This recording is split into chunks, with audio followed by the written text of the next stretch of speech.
Bonjour à toutes et à tous et bienvenue.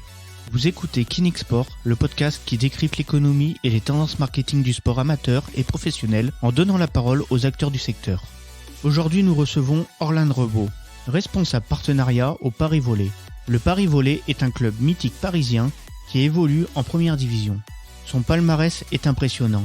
18 titres de champion de France, 3 Super Coupes de France, 3 Coupes d'Europe, 5 Coupes de France et une Ligue des Champions.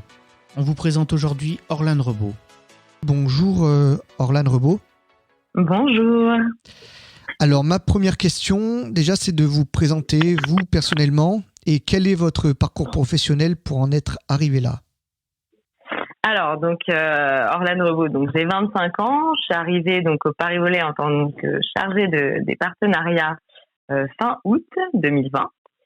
Je suis sortie d'études donc l'année dernière en juillet 2020 du coup. J'ai fait 3 ans en marketing, en bachelor marketing au sein d'une école de commerce, tout en alternance, et le master en communication aussi en alternance. Donc j'ai fait trois boîtes différentes. Et ensuite j'ai intégré donc le Paris Volley fin août parce que je souhaitais absolument intégrer un club de sport. Après sur Paris ou pas, c'était pas forcément une décision qui m'importait plus que ça, mais du fait que ce soit sur Paris, sachant que je suis de la région parisienne, c'était un plus. Donc et ensuite je suis passionnée aussi de volley, donc le Paris Volley c'était vraiment finalement ce qu'il me fallait. Et en tant que chargée de partenariat, c'est un poste qui me plaît énormément et qui me correspond parfaitement par rapport à ma personnalité notamment. Merci pour cette présentation.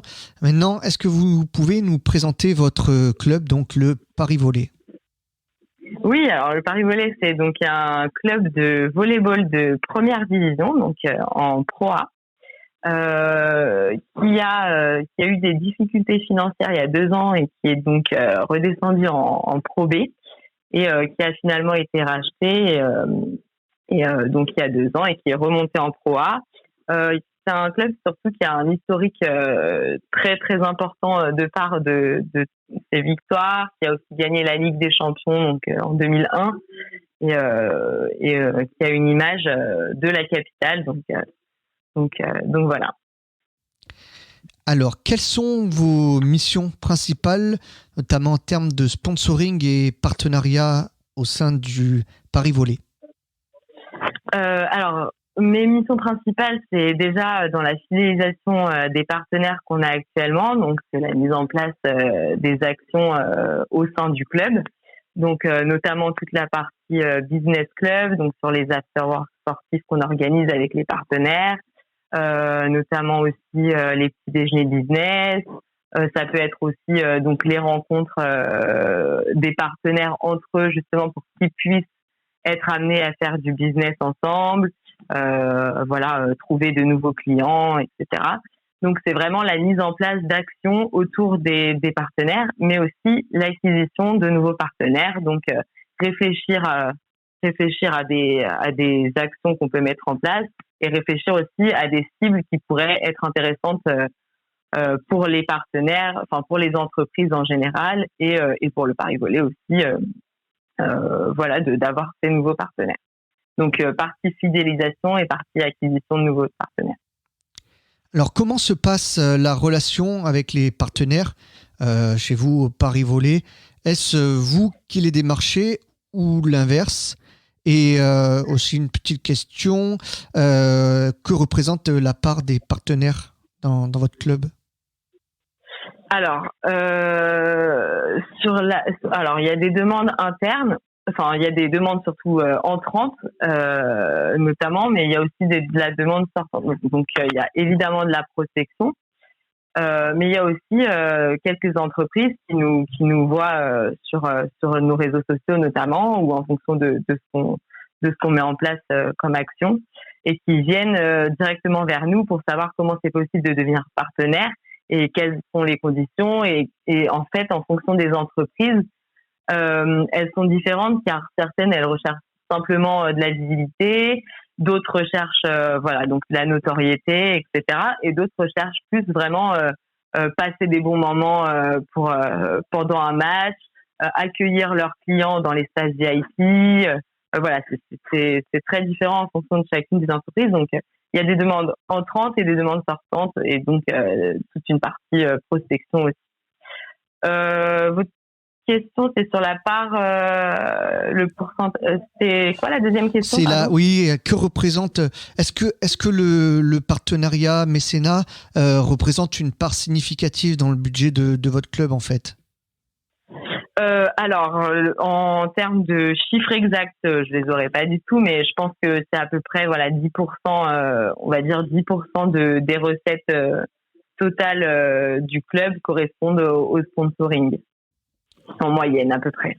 D'accord. Donc après, ça dépend parce qu'on a vraiment des partenaires majeurs aussi, comme la ville de Paris ou Franprix qui ont un énorme budget par rapport à notre club. Donc là, en l'occurrence, oui, ça augmente aussi la part des recettes. Merci pour cette réponse. Donc je pense que c'est à peu près le pourcentage global des clubs. Alors, avez-vous un profil de sponsor spécifique? Si oui, lequel? Alors, je vais approfondir un petit peu la question. Est-ce que quand vous faites notamment cette prospection, vous vous dites ce type de sponsor peut s'intéresser au volley, que vous ayez entendu, par exemple, je sais pas, par exemple, que le dirigeant était plus ou moins intéressé au volley, ou alors, par exemple, est-ce que c'est un partenaire qui aura fait une communication nationale, par exemple, je sais pas, autour de l'équipe de France, par exemple, et donc vous vous dites, il serait peut-être potentiellement intéressé pour nous suivre. Donc voilà, la question c'est, avez-vous un profil de sponsor spécifique, et si oui, lequel? Alors non, en fait, on n'a pas de profil spécifique dans la mesure où toutes les entreprises peuvent être intéressées d'obtenir de la visibilité, par exemple, grâce au match, mais peuvent aussi rechercher de la notoriété, mais aussi surtout discuter, faire des rencontres avec les autres partenaires qui sont au sein du business club, et dans le but justement, par exemple, on va dire notre partenaire Novelty, il recherche à vendre des prestations sur par exemple des événements, parce que eux ils s'occupent de toute l'image et du son pendant les matchs. Par exemple, eux, ils vont être amenés à proposer ça. Par exemple, le Duval-Leroy, qui est un autre de nos partenaires, qui lui propose des événements aussi sur du champagne, etc. Donc, vraiment, ce sont vraiment tout type d'entreprises qui peuvent être intéressées pour devenir partenaires du Paris Volley, pour justement proposer leurs services au sein du business club, pour répondre aux besoins des autres partenaires. Donc, on n'a pas de profil type. Maintenant, après, oui, les entreprises qui sont plus intéressées par le volley, ça les intéressera davantage de devenir partenaires du Paris Volley. Mais c'est pas du tout, c'est pas parce que une entreprise n'aime pas spécialement le volley qu'elle sera pas intéressée pour nous rejoindre. Alors, comment? Oui, c'est. Dites-moi. Oui, ça répond bien à votre question. Oui, c'est parfait, c'est exactement ça. Comment communiquez-vous avec vos partenaires, et notamment on parle aujourd'hui d'impact digital. Pour vous, qu'est-ce que l'avènement du web et des réseaux sociaux notamment a changé? Vous en parliez un petit peu tout à l'heure justement, que certains partenaires, vous avez vu sur les réseaux sociaux, donc ça va dans les deux sens. Est-ce que des partenaires vous voient sur les réseaux sociaux? Vous avez en partie répondu, mais est-ce que vous aussi vous offrez de la visibilité à vos partenaires via ce type de support? Oui, absolument. En fait, on offre de la visibilité sur LinkedIn, notamment. Ça, c'est vraiment le réseau social qu'on utilise le plus pour donner de la visibilité à nos partenaires. Et après aussi sur les réseaux tels que Instagram, Facebook, Twitter, mais dans un autre modèle, c'est-à-dire que en fonction des photos qu'on fait pendant les matchs, par exemple, sur les panneaux LED, on verra afficher les logos de nos partenaires. Après, les réseaux sociaux, on utilise vraiment LinkedIn, et pour communiquer aussi entre nous dans un espace entre guillemets privé, on utilise vraiment aussi Teams, l'application Teams qui nous permet d'échanger sur les événements qu'on met en place. Donc on a un groupe entre nous, donc partenaires et le Paris Volley, qui permet de dire, par exemple, si nous on a des événements, on va dire voilà, tel jour on organise pétanque, barbecue pour les partenaires pour nous retrouver. Tel jour il y a match ce jour-là par exemple à telle heure. On vous attend, qui sera présent, etc. Et c'est vraiment un outil de communication important pour nous, donc qu'on utilise beaucoup. Donc voilà, surtout donc Teams, LinkedIn. Et après, les réseaux tels que Instagram, Facebook, Twitter, mais d'une autre façon. J'ai vraiment l'impression que vous avez un relationnel privilégié avec vos partenaires. Est-ce que c'est quelque chose que vous développez, qui s'est fait naturellement, ou alors vous l'avez développé cet aspect-là? Alors en fait, c'est justement un de nos critères différenciants, c'est qu'on a une proximité avec nos partenaires qui est très importante, on se tutoie tous, on est presque amis entre guillemets, c'est-à-dire que il y a tout est en toute transparence. En fait, on l'a développé au fur et à mesure parce que justement quand le club a été racheté, quand le club est reparti, donc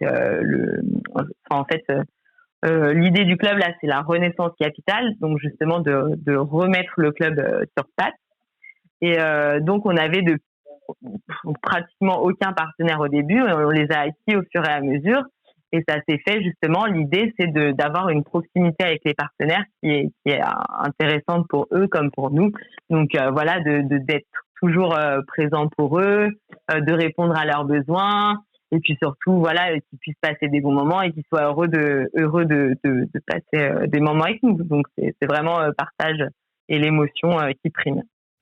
Donc la convivialité, que ce soit en physique et puis plutôt en ce moment au niveau digital avec ce groupe WhatsApp du coup. Exactement, tout à fait, oui. Teams c'est WhatsApp aussi.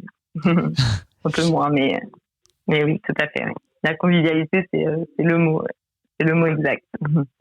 Alors, comment vendre votre club pendant la crise sanitaire que l'on connaît? Comment vous faites et comment vous adaptez à cette situation? Alors, on s'adapte dans la mesure où, déjà, là, on essaye vraiment de fidéliser les partenaires qu'on a actuellement pour qu'ils puissent continuer à rester avec nous et qu'ils soient là aussi sur les saisons prochaines, en mettant en place des actions comme par exemple des webinaires chaque semaine. Par exemple, tel partenaire a envie de parler de son entreprise, on va réunir tous les partenaires et ce partenaire-là cette entreprise va donc expliquer de quoi il s'agit, de qu'est-ce qu'elle propose comme bien ou service et discuter autour de ça. Donc ça, c'était une fois, oui, à peu près une fois par semaine. Bon, là, on a un petit peu réduit parce que, évidemment, tout le monde commence un petit peu à se lasser, donc forcément, c'est compliqué. Et après aussi, on faisait un speed meeting chaque semaine aussi. Donc l'idée, c'est de faire des salles entre guillemets, des salles de classe virtuelles. Donc en mettant 3-4 partenaires ensemble pour qu'ils discutent de qu'ils proposent et est-ce que ce serait intéressant pour eux de faire du business ensemble ou pas. Des fois ça peut arriver que ça ne fonctionne pas spécialement, ou même discuter et partager des sujets ensemble, dans l'idée de passer un bon moment et de discuter, de se faire un relationnel et peut-être du business à long terme ou à plus court terme. Donc ça, ce sont les types d'actions qu'on met en place. Et après, on prépare aussi donc le déconfinement. Donc on leur prépare quelques surprises. Ça, on va je vais peut-être pas en dire plus là-dessus parce que c'est surprise, mais voilà. Donc on garde quand même contact avec eux malgré le contexte. Alors justement, on va sortir un petit peu de cette crise et on va dire qu'elle est passée et elle va passer de toute façon. Mais oui, en tout cas, on va dire en temps normal, comment est-ce que vous prenez en compte ou vous analysez l'impact d'une action avec un sponsor? Est-ce que vous faites, et concrètement, quels sont les leviers que vous avez en lien avec le partenaire pour mesurer un petit peu le retour sur investissement d'une action de sponsoring que vous mettez en place, j'imagine, en commun avec le partenaire? Généralement, ils nous font toujours des retours sur nos actions qu'on met en place. Donc, ils nous disent à chaque fois c'était super, on a appris énormément de choses. J'ai fait de super belles rencontres. Le sponsoring, c'est vraiment quelque chose d'important que finalement les partenaires nous aident à faire vivre le club. Donc c'est très important pour nous, pour le club et pour les partenaires aussi, parce qu'ils font de belles rencontres et ils sont aussi vecteurs d'une bonne image qu'à celle du Paris Volley, donc c'est-à-dire l'image classe qui représente la capitale avec un bel historique. Donc comme je vous disais tout à l'heure, la Ligue des Champions gagnée en 2001. Donc voilà, c'est vraiment un vecteur important que les partenaires. C'est vraiment fondamental d'avoir des partenaires pour l'image du club et pour faire vivre le club. Au niveau, c'est exactement ça. C'est exactement ça dont vous souhaitiez avoir comme réponse. Oui, parfait. Et du coup, au niveau de l'activation des partenariats, il y a l'activation côté visibilité et il y a aussi côté relations publiques. Ça, c'est comment vous le décidez? C'est en lien avec le partenaire? C'est vous? Est-ce que vous êtes force de proposition par rapport à toutes ces choses-là? Comment ça, par exemple, c'est-à-dire? Par rapport en fait à l'activation d'un partenariat, de mettre en place des actions, je sais pas moi, par exemple distribution de flyers ou autre. Comment vous activez en fait le partenariat avec le partenaire? Est-ce que c'est vous qui êtes force de proposition? Est-ce que c'est plutôt le partenaire qui a des demandes, ou les deux tout simplement? Ce sont les deux. En général, vraiment, nous, on leur propose un premier programme. Par exemple, comme je vous disais tout à l'heure, tout ce qui est visibilité, panneau LED, visibilité réseaux sociaux, mais aussi accès au business club, place VIP, place pêche, etc. Donc, tout ça, c'est déterminé en amont. C'est ce qu'on leur propose. Après, on développe aussi, donc, chaque mois, on fait une action solidaire au sein du Paris Volley. Donc ça peut être au niveau, donc par exemple le Noël solidaire qu'on a fait avec le Secours populaire. Un partenaire va nous dire moi ça m'intéresserait de participer à cette action, et donc dans ce cas-là on va mettre en place ce qu'il faut pour qu'il puisse être amené à participer à cette action comme il le souhaite. Et après nous on propose des choses aussi en fonction des partenaires. Par exemple partenaire école, qui est un peu un partenaire particulier qu'on a développé justement cette année, il y a très peu de temps. Donc l'idée, c'est de former les étudiants, généralement en école de commerce ou en école, ça dépend, vraiment, c'est un large panel. Donc là, c'est former les étudiants sur les métiers du sport, sur les métiers de la communication, du journalisme, tout ce qui tourne autour de l'événementiel et de l'organisation d'un match de première division de sport. Donc de volley même. Donc là, en l'occurrence, on leur propose aussi un programme spécifique par rapport à ça, mais certains vont nous dire moi le côté RSE, c'est vraiment ce qui m'importe pour mes étudiants, donc je préférerais peut-être mettre la main là-dessus. C'est vraiment ce qui m'intéresse le plus, et peut-être pas faire partie du business club, par exemple. Donc à ce moment-là, on voit ensemble ce qu'on peut faire, et on s'adapte vraiment à la demande du partenaire et en fonction de ses besoins aussi. D'accord, donc du sur-mesure, quoi, quasiment pour les partenaires, en tout cas. Quasiment. Après, bien sûr, il y a les grandes lignes, il y a toujours les grandes lignes de la visibilité et du business club généralement, mais oui, on s'adapte en fonction de ce qui se fait aussi. Ouais. Alors, en sortie de crise sanitaire, encore une fois, on va sortir de la crise. Quels sont vos objectifs en termes de sponsoring pour le Paris Volley à moyen terme, on va dire?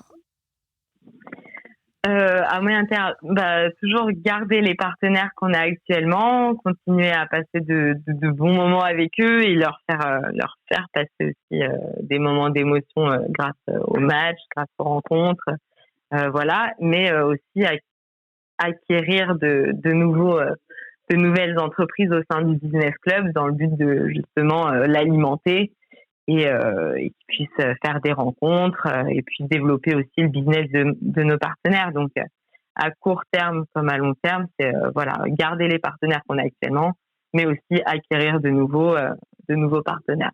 Et on a vraiment aussi surtout un énorme un énorme point sur la partie RSE et la partie développement durable. Donc tout ce qui est RSE et développement durable est en train d'être énormément développé au sein du Paris Volley, notamment avec la création du mouvement Match for Green, donc créé par le directeur général Arnaud Gander du Paris Volley. Donc Match for Green qui consiste en fait à rendre tous les clubs sportifs en France éco-responsables.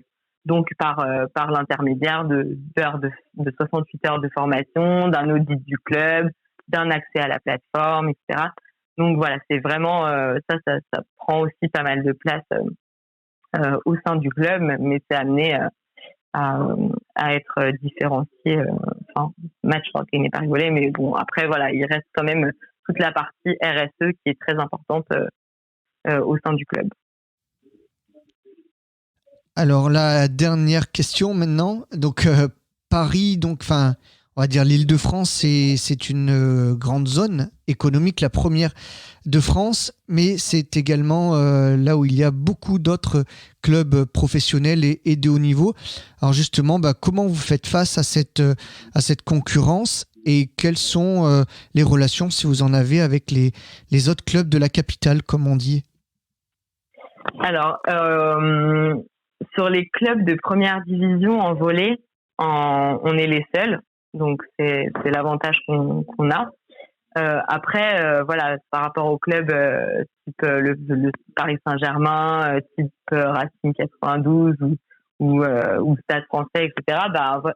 En fait, on a l'avantage aussi d'être un sport, l'avantage entre guillemets, d'être un sport peu médiatisé et qui reste finalement un sport encore mineur. Donc même s'il y a énormément de licenciés, c'est pas un sport qui va être dont on va beaucoup parler et finalement on va garder pour toutes les personnes qui s'intéressent au volley, ce sont des personnes fidèles, donc on sait qu'on les perdra pas par rapport à ça. C'est vrai que c'est important pour nous et c'est la différence. Ouais.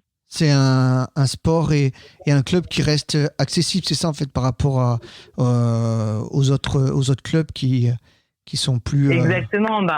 En termes notamment de billetterie, c'est sûr que ce ne sont pas les prix d'un club de première division de foot par exemple. Voilà, c'est vraiment. Les prix sont complètement différents. Hein. C'est-à-dire qu'une place, ça va être 12 € pour l'entrée pour une place classique. Par exemple, pour les partenaires, ça va être la même chose. Une place VIP, une place en loge, ce sera pas la même chose du tout qu'un club. Je reviens à chaque fois sur le foot parce que ce sont toujours les prix les plus grands, quoi. Les plus élevés, ouais. Importants, élevés, merci. Et donc voilà, oui, effectivement, donc pour être partenaire aussi du Paris Volley, il n'y a pas besoin de débourser des centaines de millions d'euros. Donc alors que ça reste quand même un club qui a une très très belle image et donc classe, qui représente la capitale notamment et avec une très belle histoire. D'accord. Merci Orlane Rebaud d'avoir accepté de répondre à nos questions et on vous souhaite une bonne continuation du côté du Paris Volley en Ligue A masculine de volley. Oui. Merci. Merci beaucoup, c'est très gentil. Un grand merci à Orlane Rebaud. Retrouvez le Paris Volley sur www.parisvolley.com mais également sur les réseaux sociaux. C'était Kinix Sport, le podcast qui décrypte l'économie et les tendances marketing du sport amateur et professionnel, en donnant la parole aux acteurs du secteur. Encore une fois, merci de nous avoir écoutés. On se retrouve très vite pour un prochain épisode. Et en attendant, retrouvez-nous sur sport.kinix.fr. À bientôt.